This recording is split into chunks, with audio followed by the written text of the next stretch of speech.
is that you can get information of the grain misorientation and the chemistry. Okay? The EBSD will not give you the chemistry there, but it gives you the misorientation of the grain.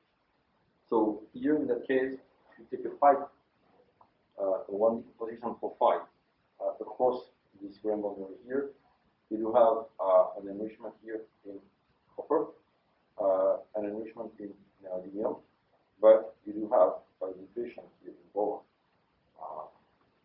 that you can quantify. You can even go further by combining these two results between EBSD and the atom fold by having the reconstituted volume put inside the 4 different scans that you've done in TEBSD. Okay, so that also is powerful for you to understand what's going on in your system. You also have some boron dot skills when you want to look at the segregation. For example, the iron doesn't seem to be very much segregated, but the carbon and the boron are clearly segregated here. So you can take one deposition profile and get information about the carbon enrichment and the boron enrichment, but you also have information about gypsum interfacial excess. Okay, that means you need to normalize it by the area and get the amount of segregation at the grain boundary. Okay. That will tell us in this case that, for example, the interfacial excess here for carbon is about 34.5 atoms per nanometer square. That means that basically you have actually another phase that is actually growing there. Okay, so that also is extremely powerful. This is not something that you can get with your TEBSD. Let me see. 11. Let's talk about lithium-ion batteries. Okay. So again, that has been done with Arun. So Arun Devaraj is a good friend of mine working at Pacific Northwest National Lab, and he has been, well, actually, I think he studied in Texas, University of North Texas. Yeah, and then he has been focusing on renewable energy for quite some time now, and I asked him to share a few slides with me on lithium-ion batteries, as he has actually a lot of experience with that at A&M. And the good point is that when he works on lithium-ion batteries, the great challenge that he was facing was the analysis of elements such as lithium, nickel, magnesium, and oxygen, especially the lithium. Under the electron beam, if you are doing a TEM, it's pretty bad. Okay, so being able to use another technique to quantify or to see what's going on with the lithium is important. Okay, so specific specimen prep. You cannot use just the regular specimen prep that I discussed with you at the beginning of the presentation. Okay. This is a little bit more complex. You have some type of material powder that you have to pick up by electrostatic forces with a needle. Okay, so you approach the needle, you pick up the particle, then you actually have to finish up with the particles that you have positioned on your flat top, and you have some embedded platinum from the film to make it as a body. Okay, if you don't do that, there's no way you can actually shape your particle. So you finish with this product, but you have to go and be able to deposit this particle on the flat top, put the platinum, and then fin down. Okay, so that's a little bit more intensive in terms of a process. However, once you manage to get your specimen prepared, What he has done here is that he has taken two types of lithium batteries. The first one is the layered, and I'm going to call it LNMO, the lithium, nickel, magnesium,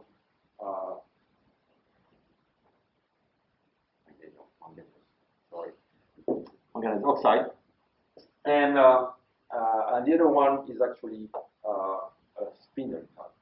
So this one, layered LNMO, basically he has done comparison, first of all, of the ion maps as fabricated material. And when you see that even when you have the material as fabricated, you still do have some visual segregation here. Okay, so it's not a uniform distribution of the ions in this case. You have a lithium that segregates closer to the magnesium, the manganese-rich region, and you have the nickel that segregates here in this region, away from the manganese-rich region. Okay. So now the question is, can we actually back up this information with mathematical statistical treatment? And that's what we've done again using the frequency distribution analysis, where you see that there's a striking difference between what we would expect as the binomial distribution and what we observe as the data. Okay, and dispersion coefficient, the closer to 1 it is, the more deviation you have from the expected distribution. So in this case, he has proven that the way they prepared these lithium-based ion batteries, it was a wet chemical process, might not be the best way to do it, because even in the as fabricated sample, you do have some segregation. Okay. If we compare the as fabricated samples to the cycled samples, so that means after charge and discharge, a number of times, and you also do the atom probe, you also see some clear segregation here, for example. But most importantly, if you take some thin slices, here 5 nanometer slice, from the volume, you have regions where you have really hot spots, where you have the lithium being heavily segregated as a particle. So basically you have a precipitate that is formed.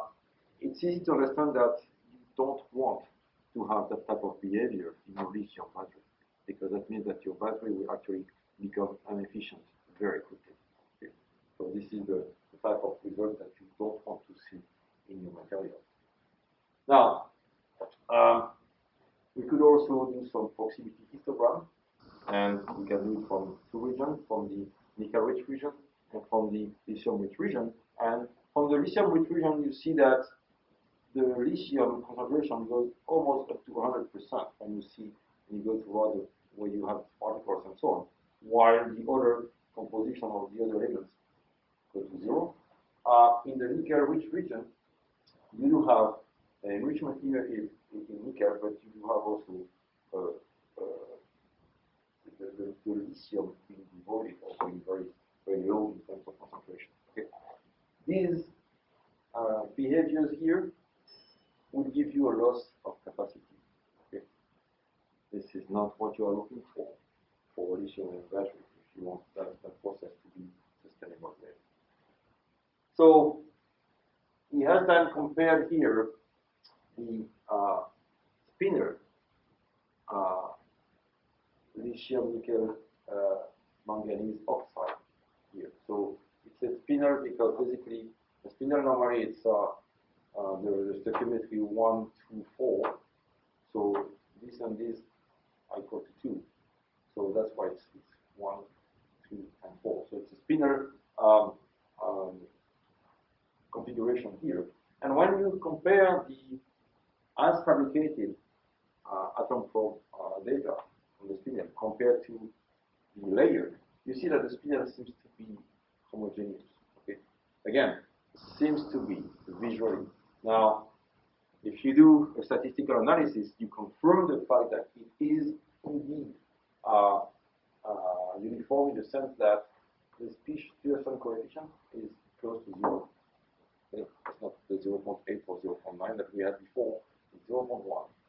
And it's very close to what you should expect as a distribution of your elements. Okay? So, again, this gives some insight to the manufacturers in the sense that the solid-state reaction method might be more suited than the wet chemical process that was used for the other lithium ion. Okay. So I think I'm going to conclude here the talk by acknowledging you for being here. It's really good that that you came. I hope that you learned something. Number one, that's the number one thing. And then I hope that you'll be able to relate now, to relate your research to it. How can I use the atom probe? In which capacity can I use atom probe to actually move forward with my research? Okay. I have to acknowledge the application team and the engineering team in Madison, Emmanuel Marquis at Michigan State, Arun Devraj at PNL, Christopher Guillamy at Harvard, and then Suraj Padu at Tennessee for some of the examples that were there. I'm available for any discussion that you might have, not just a question on this presentation, but basically to discuss also your research project.